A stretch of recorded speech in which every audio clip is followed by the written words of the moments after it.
Jadi media-media kayak gini menurutku akan punya peran lebih signifikan kalau bisa malah justru membuat yang tadinya nggak kelihatan bisa terdengar. Karya-karya yang ada di arus bawah gitu bisa naik ke permukaan. Telu papat.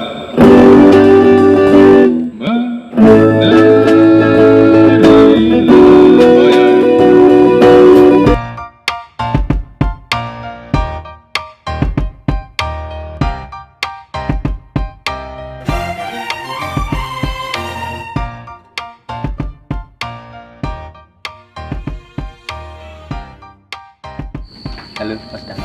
Halo Mas Amin. Tos. Iya, Sehat Mas? Alhamdulillah. Mas Danto sehat-sehat. Sehat dong, harus sehat. Mas Danto ceritain dong apa awal kenapa bisa bermusik terus ya awal perjalanan kalau Sisir Tanah 2010. Kalau bermusik dari belajar main gitar itu 96 ya? Antara 94, 95, 96 lah. SMP. SMA kita tua lah. 94 ya SMA kelas. Waktu masih di Purwokerto. Masih di Purwokerto. Itu dulu SMP belajar main gitar tapi ra iso-iso. Terus kalau teman-temanku pada nyewa studio aku ngikut. Penggembira lah. Nonton nang pinggir lawang ngono kae. Dengan perasaan yang ingin banget iso main musik tapi belajar merasa nggak bisa gitu. Terus akhirnya udah aku sering jadi penggembira aja nonton. Kalau mereka ada kegiatan ngikut gitu. Terus sampai akhirnya bisa. Sampai bisa itu main gitar. Bapakku meninggal ya. Bapakku meninggal tuh tahun 96. Terus itu banyak-banyak waktu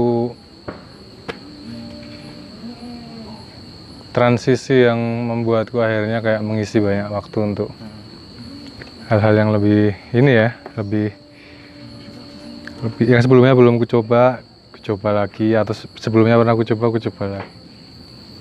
Nah, tahun-tahun itu tuh yang sering nemenin aku Pak Deku.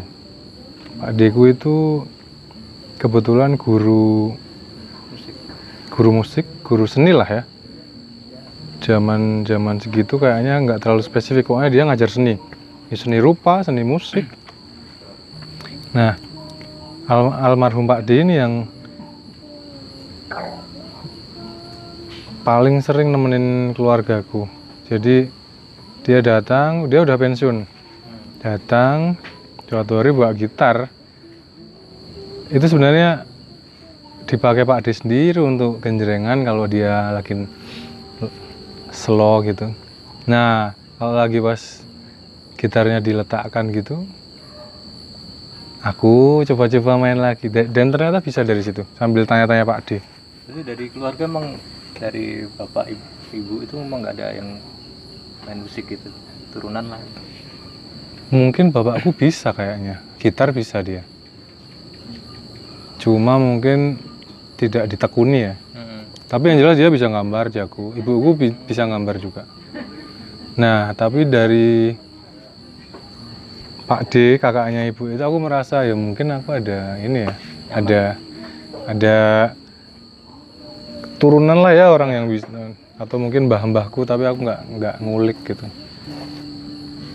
Gitu Mas. Dan Sisir Tanah Mas? Ngopi-ngopi ya Mas, sambil ngopi. Kenapa? Sisir Tanah sendiri mulanya? Sisir Tanah 2010.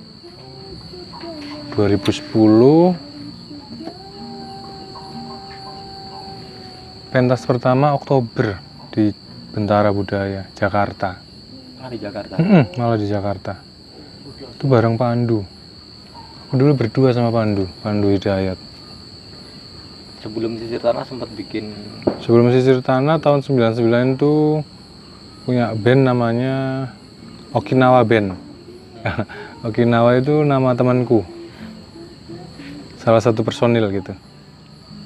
Mungkin waktu itu kayak daripada pusing-pusing golek jeneng, terus Namanya keren gitu ya. Okinawa, sekelingan ada band namanya Bon Jovi itu dari Oh, Bon Jovi-nya kan gitu. Ya wis lah Okinawa. 2000 aku nggak di situ lagi, masih main musik tapi aku lebih di teater malah. Main musik tapi ngiringi pementasan teater di Jogja atau di? di Jogja. Dulu di kampus. Terus jalan-jalan nemu banyak momen gitu. Tapi memang deep inside tuh cita-citaku sebenarnya aku pengen ada satu bidang yang aku jalani dengan lebih fokus gitu ya. Kan seni yang aku jalani itu kadang-kadang kayak random loh. Seneng gawe utek-utek, desain gitu seneng, teater seneng, terus performance art juga seneng gitu. Jadi mulai fokus. Sastra juga Mulai seneng. fokus berkesenian di salah satu bidang tuh berarti di Sisir Tanah itu. Sisir Tanah itu sebenarnya kayak keputusan untuk ya punya satu sandaran gitu yang ya aku jadi musisi aja deh gitu. Sebelumnya masih bingungnya karepe dhewe. Ngopo arep ngopo. Sisir Tanah membuatku kayak ya wis oke lah jadi musisi aja. Terus kenapa Sisir Tanah namanya? Sisir Tanah itu dulu awalnya usulan dari Ida itu sebenarnya dia mengusulkan karena Ida partnerku yang paling dekat saat itu sampai sekarang. Dia tuh kayak membayangkan alat pertanian aja apa ya gitu, karena kita ingin punya nama dengan makna yang representatif dengan inilah apa yang ingin aku suarakan mungkin. Jadi ada semangat, ada simbol yang punya arti gitu-gitu. Terus milihlah alat pertanian, dia milih garu. Sisir Tanah tuh garu ya. Cuma aku waktu itu kayak waduh, garu nggak langsung masuk di kepalaku. Akhirnya aku semingguan lebih kayaknya nyari-nyari apa ya padanannya gitu. Nemulah Sisir Tanah itu. Terus ya udah pakai sampai sekarang. Waktu itu bareng Pandu, berdua sama Pandu. Terus aku tanya Pandu, "Ndu, setuju nggak nih?" Asik mas. Iya. Meskipun awal-awal agak citra bunyinya kayak foto gitu. Biasa banget. Tapi ya wes akhirnya jalan. Lama-lama terbiasa Sisir Tanah. Kalau pandangan hidupnya Mas Danto ini seperti apa Mas? Dari lagu-lagu yang diciptakan. Lagu-lagu yang diciptakan, aku sebenarnya awal-awal tuh nggak terlalu mikir apakah lagu yang kuciptakan ini akan punya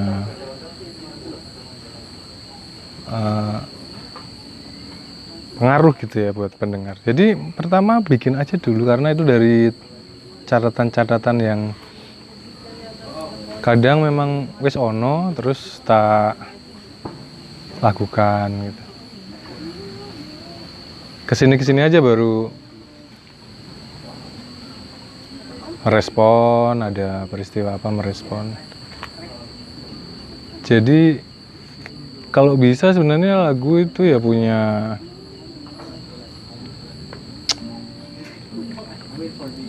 apa ya, punya maksud yang tidak disampaikan gitu. Nggak semata-mata karena dorongan apa, hasrat ingin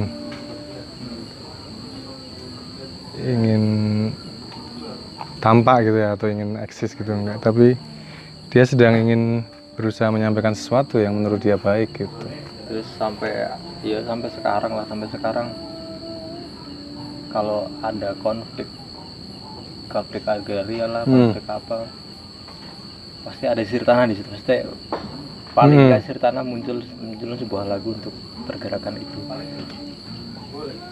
Tuh, aku juga nggak tahu tuh awalnya gimana. Mungkin karena sebagian orang merasa lagunya nyambung dengan apa yang sedang mereka perjuangkan ya. Jadi ya itu konsekuensi sih. Konsekuensi dari yang aku tulis atau aku lakukan. Jadi nyambung gitu isunya gitu. Kalau waktu bikin ya nggak terus lantas ini akan kupakai untuk ini, kupakai itu, enggak. Sebenarnya lebih ke ya aku merasa memang ada sesuatu yang harus disuarakan gitu. Kebetulan itu mungkin untuk teman-teman di beberapa isu merasa ini mewakili, ini sebenarnya untuk dari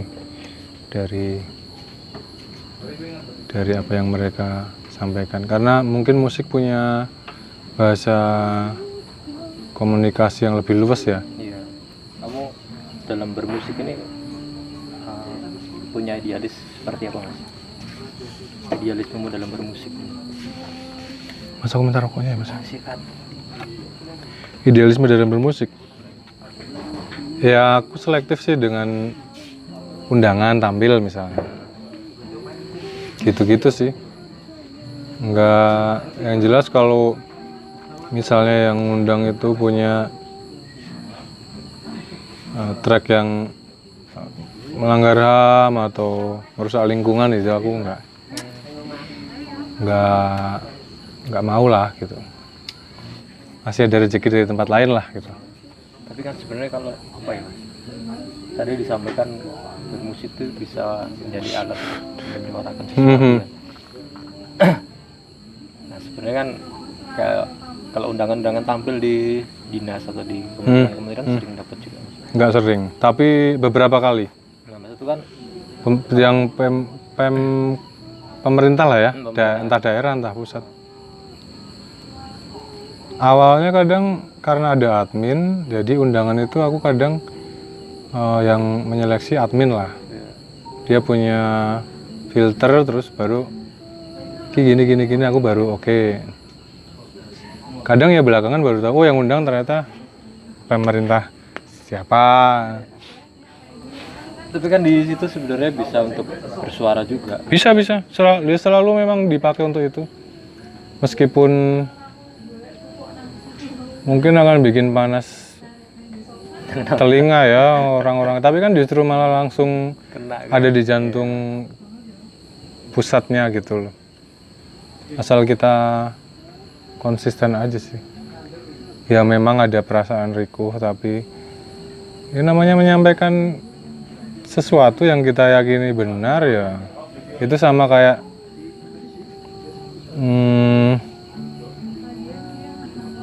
ya Mas Amin temanku, tapi kalau salah ya aku ngomong salah gitu, nggak usah ragu-ragu, tapi tidak berarti terus kita harus tidak berteman lagi gitu kan. Sama dengan itu. Justru di situ tantangannya sebenarnya untuk berani nggak sih kita di saat-saat seperti itu bertahan dengan apa yang kita yakini sebagai prinsip gitu. Itu tantangan sih. Kalau yang nggak kuat ya dia akan akan tidak bisa melewati itu atau tergerus arus yang sama, atau dia bisa ada di situ tapi dia tetap punya strategi untuk punya pria bersikap gitu, bersuara gitu. Kalau dari untuk Fisur Tanah sendiri, pencapaian apa lagi Mas yang ingin dicapai gitu? Yang ingin ku capai sebenarnya, aku harus punya strategi ini sebenarnya, strategi antara memisahkan, jadi secara pertahanan finansial sebagai musisi itu aku aman, karena itu bisa menempatkanku ada di satu pijakan yang satunya gitu, bahwa tanggung jawab sebagai manusia untuk bersolidaritas dan lain-lain itu bisa jadi nggak seberat kalau yang ini nggak selesai terus yang ini harus ditanggung juga gitu. Ya ke depan bisa membuat ini jadi proporsional aja. Sebagai musisi juga bisa survive, tapi sebagai manusia yang punya tanggung jawab untuk bersolidaritas, untuk mendukung apa yang kita anggap perlu didukung, itu juga kita bisa menyelesaikan tugas-tugas itu. Jadi mencari titik temu itu yang proporsional itu masih jadi PR gitu. Kemarin sempat rame, maksudnya sempat apa untuk soundtrack film ya, salah satu lagunya. Itu sebuah pencapaian juga ya. Itu sebenarnya kayak, ya kalau Pak Pram bilang apa yang kita bikin tuh anak-anak rohani gitu ya, karya-karya itu anak rohani. Jadi ya kadang kita nggak bisa mengontrol apa yang sudah kita bikin kan. Tahu-tahu dia keluar dari jangkauan, terus tiba-tiba balik dan ada yang merawatnya, ada yang membesarkannya, ada yang ikut membantunya tumbuh gitu ya, semacam itu karya sebenarnya. Terus aku anggap ya, itu kira-kira analoginya kayak gitulah, dia tiba-tiba datang dengan sudah, loh kamu kok siapa yang nah gitu. Aku kadang-kadang merasa itu bukan bagian dari rencana hidupku, tapi kalau itu sampai di titik itu ya wes gitu, ngikut ini aja. Aku membatasi dia untuk tumbuh juga itu mungkin kurang bijak ya. Jadi apalagi kalau itu dipakai orang untuk dan bisa diedarkan ke orang-orang yang lebih luas ya. Kalau pandangan, tapi itu bukan tujuan lah, itu kayak ya wis ra sengaja lah, nggak sengaja. Bukan tujuan aku bikin lagu untuk jadi soundtrack itu. Kalau pandangan Mas Danto melihat fenomena ekologis sekarang ini gimana? Ya, sekarang ibaratnya hampir mendekati krisis pangan kan. Sebelum ini konflik agraria yang isu lingkungan ya. Malah yang terbaru itu ada film dokumenternya Michael Moore itu ya, yang dia kayak membuat kita semua jadi harus melihat lagi ini bener gak sih gitu kan. Udah nonton belum? Coba deh nonton. Aku juga baru tanya ke beberapa teman-teman yang intens di isu itu, apakah apa yang ada di film itu benar atau enggak gitu. Tapi belum nemu jawabannya juga. Tapi di luar itu ya isu lingkungan menurutku juga penting ya. Penting. Ada yang sugih kaya ngopo nek donyane sekarat juga. Ya. Kita belum punya skema lain untuk tiba-tiba pindah planet kan, ya masih di sini gitu.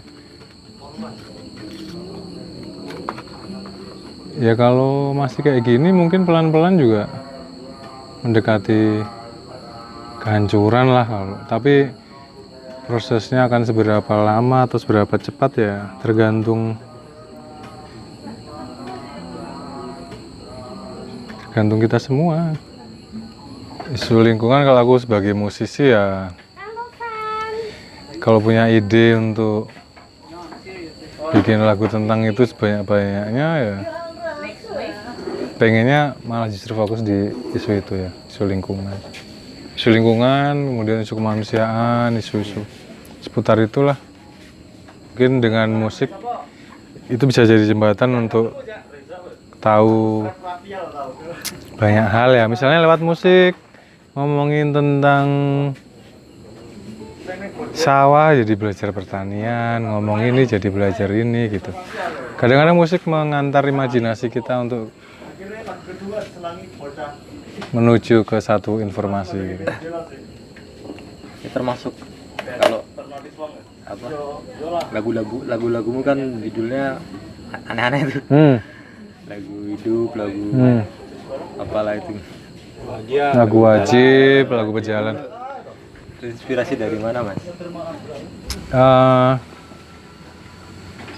Lebih gampang sih bikin lagu dengan awalan judul lagu gitu.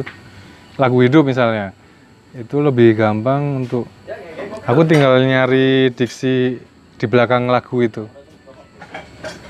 Jadi dia tinggal merangkum apa ya? Alih-alih milih kata misalnya berani, lagu berani, atau terus kemudian lebih milih untuk memilih jalan memutar untuk ngomong hal lain yang lebih luas spektrumnya. Jadi kita juga nggak terlalu tinggi hati dengan keberanian itu sendiri gitu loh. Tapi lebih berusaha untuk ngomong iya ini soal hidup aja gitu. Kalau yang kemarin dipakai untuk soundtrack film itu lagu berjalan. Itu sebenarnya kalau di film kan kita lihat itu lagu cinta-cinta. Itu kalau dari Mas Danto sendiri nyiptain lagu itu sebenarnya lagu tentang manusia aja sih. Aku membayangkan manusia ya. Ini di musim pandemi ini banyak sekali ini mention tentang yang rata-rata pasti kaitannya dengan lagu berjalan. Jangan-jangan memang liriknya nyambung dengan situasi sekarang. Tapi lebih waktu bikin ya itu lebih ngomongin manusia aja. Dari peradaban ke peradaban lah. Dari sejarah umat manusia ya. Perjalanannya ya gitu ya. Dia bisa dihantam bencana apa aja ya. Bencana alam, perang, macam-macam, tapi ya manusia tetap ada gitu, tetap berjalan gitu. Tapi secara personal dia juga bisa jadi menyentuh orang per orang mungkin dengan pengalaman pribadinya masing-masing. Terus kalau aku lihat kan di rumah Mas Danto banyak kucing ya, Mas. Itu ada yang jadi lagu nggak, Mas? Ada lagu romantis itu. Ada jadi lagu. Ceritain, damai. Ceritain. Nah ini sering ku ceritakan juga. Kucingku itu Damai namanya. Dan dulu istriku tuh mengadopsi dia langsung dari sawah tempat istriku nemu itu. Waktu ditemukan dia dalam kondisi masih bayi. Terus kami bawa ke dokter, ternyata dia buta, nggak punya bola mata gitu. Terus dia harus diadopsi 5 tahun yang lalu itu. Terus kami mengadopsi 5 tahun yang lalu, terus ya udah hari-harinya bersama kami akhirnya. Dengan kondisi masih buta? Permanen, dia nggak punya bola mata dia. Memang bawa buta dari lahir. Terus pas dia umur setahun atau 2 tahun gitu. Setahun lah ya.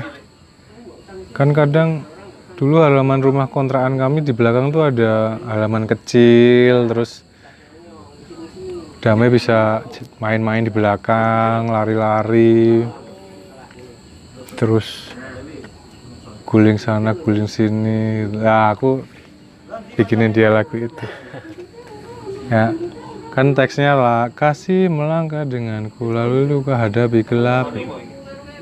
Menarilah tergelincir gitu. Buat kucing, buat damai Buat itu. kamu. Tapi ya namanya lagu kan kita nggak bisa, Maksudnya macam-macam. nggak bisa mendikte pendengar untuk ini lagu ini buat itu. Jadi biar dapat dapat dapat tempat di pengalaman masing-masing yang dengerin gitu. Tapi kalau ditanya ya aku akan selalu cerita itu lagu untuk kucing. Emang judulnya ya lagu romantis. Kalau nggak ada yang tanya ya bisa, ya itu memang lagu bisa lah dilekatkan ke konteks yang berbeda. Terus kalau nggak salah pernah ke Ribang Baling ya? Limbang Baling sama Mas Iksan tuh. Di daerah itu teman-teman ya mengampanyekan untuk supaya wilayah itu tidak jatuh ke tangan yang inilah ya, merugikan ekosistem, merugikan warga lokal gitu-gitu. Sempat bikin konser kecil di situ ya? Bikin konser kecil yang pakai diesel karena nggak ada listrik kan itu di sana. Jadi kita nyebrang sungai pakai diesel. Itu dari Riau masih 3 jam kalau nggak salah. Kita masuk ke pedalaman, itu sudah nggak ada sinyal tuh. Parkir mobil ditinggal di tempat terakhir, terus kami naik perahu mesin tempel itu masuk ke pedalaman 1 jam lebih itu baru sampai ke tengah-tengah. Itu benar-benar di hutan yang hutan nggak ada sinyal. Kalau Masih ada harimau Sumatera gitu. terus pengalaman yang paling berkesan selama bermusik dan bersolidaritas itu gimana Mas? Wah, rata-rata berkesan nih. Di Ribang Baling berkesan ke Samarinda. Aku keliling diajak teman-teman Jatam keliling ke lubang-lubang tambang. Hampir banyak sekali lubang tambang di Samarinda itu. Aku sama teman-teman Jatam, Kaltim dan Walhi. Itu kami 1 hari keliling langsung ke lubang-lubang tambang terus ketemu warga. Itu sebelum seksi killer malah. Dan kemudian ada seksi killer dan aku kayak mengingat lagi pengalaman itu. Jadi itu memang pengalaman dari musik yang membawa aku langsung bertemu dengan subjek-subjek yang aku lakukan gitu. Itu menurutku kayak wah, itu pengalaman yang sangat berharga. Langsung ketemu warga, langsung mendengar apa yang mereka gelisahkan, apa yang mereka alami selama ini. Kalau kondisi sekarang pandemi kayak gini kan, pertanian kan yang negara gembor-gemborkan untuk segera dibangun, dibuka lahan segala macam. Dan di Jogja sendiri khususnya di teman-teman solidaritas pangan Jogja itu kan suplai sayurannya dari Kulon Progo ya. Nah itu udah bukti lah, nggak usah banyak ngomong, tapi gerakan yang dilakukan petani itu kan sebenarnya pukulan telak untuk negara bahwa di saat-saat kayak gini mereka bisa jadi orang-orang yang nggak gembur-gembur bantu ya, tapi benar-benar kayak aku lihat yang dilakukan petani-petani itu kayak ini gila ini loh. Nggak tahu harus ngomong apa lagi sampai sayur segitu banyaknya. Ya aku merasa di antara petani kita nggak akan kelaparan ya. Kalau ke Rembang, ke tempat-tempat itu kalau datang bersolidaritas ya sampai bosen untuk ngomong, untuk minta maaf, tidak bisa menampung lagi perut karena selalu makan terus gitu sama mereka tuh. Dan di Kulon Progo juga itu. Makanya bersama petani kita nggak akan lapar. Tapi pertanyaannya kenapa mereka diperlakukan seperti itu kan gitu. Kalau masa pandemi kayak gini, apa efek untuk pesisir tanah sendiri seperti apa Mas? Efek pesisir tanah ya banyak acara di pending yang tadinya udah membayangkan oh ini akan ada tabungan segini untuk periode segini jadi kayak ya benar-benar hidup dari sisa tabungan yang ada, terus ya dibikin timeline lah untuk makan, dibelanjain untuk ini seefektif mungkin ya. Tapi sambil aku kebetulan masih ada platform digital, nggak terlalu banyak tapi bisa untuk inilah, bisa untuk menambal kebutuhan-kebutuhan. Semoga teman-teman musisi yang lain juga punya strategi masing-masing lah gitu. Ini saatnya beradaptasi, terus belajar apa yang harus dikerjakan. Sekarang mungkin lagi belajar teknis-teknis lah biar tampilan audio lebih lebih enak didengar. Karena kalau membayangkan ini akan berlangsung seperti ini, ya namanya musisi kan hubungannya dengan audio kan. Tapi kan kemarin sempat rekaman album baru ya kan? Nah itu sebelum ada ini. Sudah ada isu corona tapi belum sampai ke Indonesia. Tapi sudah selesai rekamannya? Selesai. Untung selesai. Buat Toris Mas? Lagu-lagunya? Lagunya masih dimasak. Tapi ada 8 lagu. Terus aku banyak dibantu sama Dadang, Afikula, Dialog Dini Hari. Terus selama rekaman dibantu teman-teman Bali, ada teman-teman No Stress, ada Mas Dodi itu dari Superman is Dead. Terus banyak lah teman-teman Bali ya, kayak Made Mawut. Banyak banget yang nemenin tuh waktu aku di Bali. Tapi aku tidur aku segala sesuatunya di Dadang sama Mbak Ira itu manajernya Nafikula. Teman-teman Nafikula juga ngisi beberapa lagu. Pokoknya support lah teman-teman Bali. Itu rencananya rilisnya bulan apa kalau nggak kena pandemi kayak gini Mas? Bulan-bulan ini sebenarnya, bulan-bulan ini. Sekarang ya nunggu kode-kode aja lah kira-kira. Aku juga nggak enak mau nanya-nanyain kan. Mereka juga mungkin harus mikir ini dulu, internalnya masing-masing gitu. Apalagi? Tambah namanya. Itu tema lagu ini apakah masih seperti yang sebelumnya tentang hidup, tentang tema yang di album ini? Yang di album? Apakah masih ada keterkaitannya dengan yang masih? Masih sebenarnya dia masih ngomong soal hidup tapi enggak, karena beberapa tema kalau diulang-ulang juga mungkin agak bosenin ya, jadi aku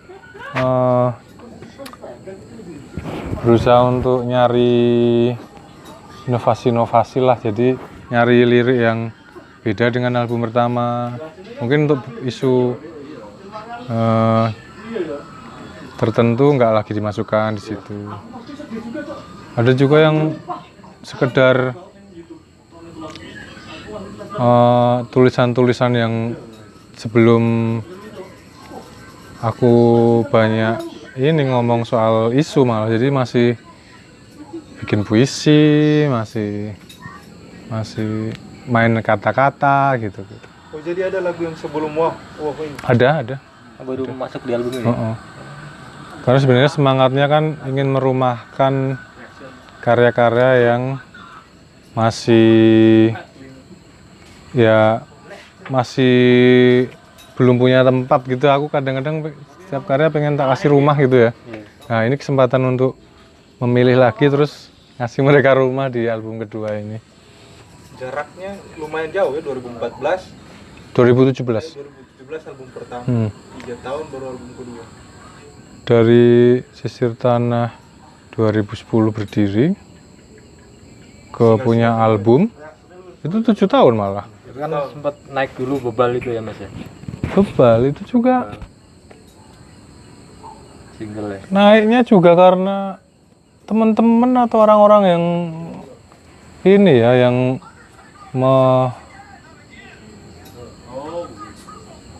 menaikkan. Aku sebenarnya nggak terlalu pinter promosi. Kan ini yang jadi masalah dulu ya ini sampai akhirnya ada platform kayak Spotify dan lain-lain, terus SoundCloud. Dulu SoundCloud. Mas Dante ini biasanya promosinya bagaimana? Dulu SoundCloud. Benar-benar SoundCloud dan rekaman dulu disponsori satu teman yang namanya Mas Indra Aseng. Itu sebenarnya cuma di kamar kos aja sebenarnya, dan dia punya perangkatnya, terus kita lagu Bebal itu tak tulis di situ, tak rekam di situ. Sama Tahun berapa sih Mas Bebal itu? 2013 kalau nggak salah ya. 13. Berjalan ini ya, sebelum terkenal akhirnya di NKCT ini, nanti kita cerita tentang hari ini. Itu kan video klipnya kalau bisa dibilang simpel banget. Simple. Orang jalan, itu sampai kepikiran konsep begitu. Itu jelas bukan aku nggak nyampe ke imajinasi kayak gitu. Itu Krisna videografernya. Krisna itu teman yang waktu tour album, dia juga videograferku waktu tour. Dia anak UGM dulu, lulusan UGM komunikasi. Nah itu salah satu videografer favoritku memang dia. Jadi waktu aku punya lagu Pejalan terus kami pilih untuk jadi single, langsung kepikiran Krisna. Nah waktu Krisna bikin itu, dia sebenarnya juga ragu-ragu apakah aku akan suka atau enggak gitu kan, karena sederhana banget tuh. Nah waktu itu aku di atas kereta ke Jakarta bareng dia tuh, ada acara di Jakarta, terus dia di kereta itu buka laptop terus presentasi itu. Dia pikir akan ada revisi. Gini Mas, kok kalau ada revisi ya udah nggak apa-apa. Enggak, ini aja. Terus sampai tempat Jakarta ada wifi, udah kita upload ya. Kami upload langsung. Terus nggak mikir apakah itu akan jadi orang suka atau enggak. Yang penting dia di-upload lah gitu. Kesini akhirnya orang tahu lagu itu dari video itu, termasuk mungkin teman-teman dari Mas Angga dan teman-teman dari Visinema mungkin dari situ, atau bisa dari Spotify. Tapi aku pikir dari situ juga bisa. Jadi itu kadang yang menurutku kenapa ketika kita bikin sesuatu kadang-kadang ada banyak hal yang di luar ekspektasi gitu ya. Ada yang melampaui apa yang kita pikirkan, ada yang kita merasa kecewa, tapi dalam kasus ini aku merasa kayak ini surprise. Kalau di album Buah sendiri tuh ekspektasi Mas Danto sendiri yang mana tuh, maksudnya lagu mana yang Favorit? Kalau aku dan teman-teman Laras itu ya jelas jagoannya lagu Hidup. Karena kami memang pengen dia ada di depan gitu, makanya di nomor 1 lagu Hidup. Terus di antara itu lagu-lagu yang lebih ya variatif lah temanya, tapi di belakang kami juga pengen ada penutup yang kuat ya, makanya lagu Baik penutupnya. Yang nomor berapa ya Mas, yang kayak baca puisi lama banget itu? Konservasi Konflik. Yang Nomor 9 apa ya? Atau 8? Semoga semua sudah beol. Nomor 8 kayaknya. itu pas live gitu apal Mas? Apal. Panjang banget ya? Panjang. 3 lembar itu. Puisi ya. HVS 3 lembar lah. Puisi. Catatan lah ya, aku nggak pede ngomong puisi. Puisi penyair itu menurutku aku nggak punya kapasitas lah untuk ngomong itu. Dulu sempat kepikiran nggak, masa kepikiran untuk berkarya di Jakarta gitu? Nggak kepikiran. Senang dengan jalur ini. Senang. Misalnya sekarang banyak ke Jakarta pun lebih karena undangan dari Jakarta.